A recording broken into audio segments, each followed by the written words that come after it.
علیکم ورحمۃ اللہ وبرکاتہ۔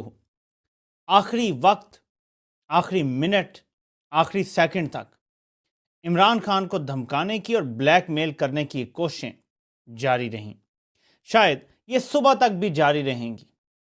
پھر اس کے بعد بڑے صاحب بہت فرسٹریٹ ہو گئے ہیں، کچھ غصے میں بھی ہیں، کچھ پریشان بھی ہیں۔ پریشانی بڑھتی جا رہی ہے، اور پریشانی کی ایک بڑی وجہ ایک اور ٹویٹ آ گیا ہے۔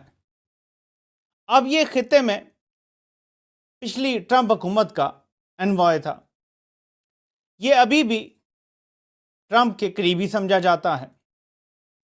اس کا ٹویٹ آتا ہے کہ امریکہ میں لابنگ کے لیے پیسہ خرچ کرنے کے بجائے پاکستانی حکومت کو 3 کام کرنے چاہیے۔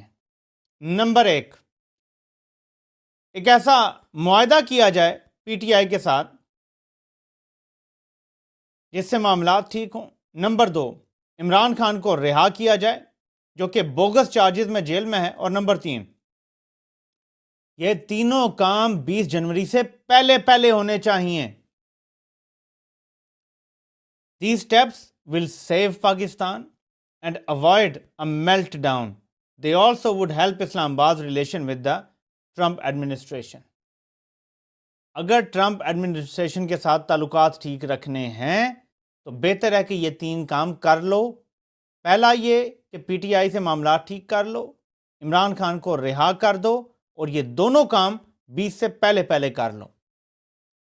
اب نون لیگ کے لیڈران سے جب سوال پوچھا گیا رانا ثناء اللہ سے کہ یہ ظالم خلیل زاد کا بھی پیغام آیا ہے، تو پہلے تو نون لیگ والے جب ابھی بائیڈن حکومت میں تھا اور الیکشن نہیں ہوئے تھے تو ظالم خلیل زاد کو بڑی سناتے تھے، گالیاں شالیاں بھی دیتے تھے۔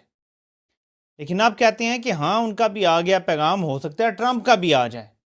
یہ رانا ثناء اللہ نے آج کنسیڈ کیا ہے کہ ہو سکتا ہے کہ ٹرمپ کا بھی ایسا پیغام آ جائے، براہ راست آ جائے یا جیسے بھی آ جائے۔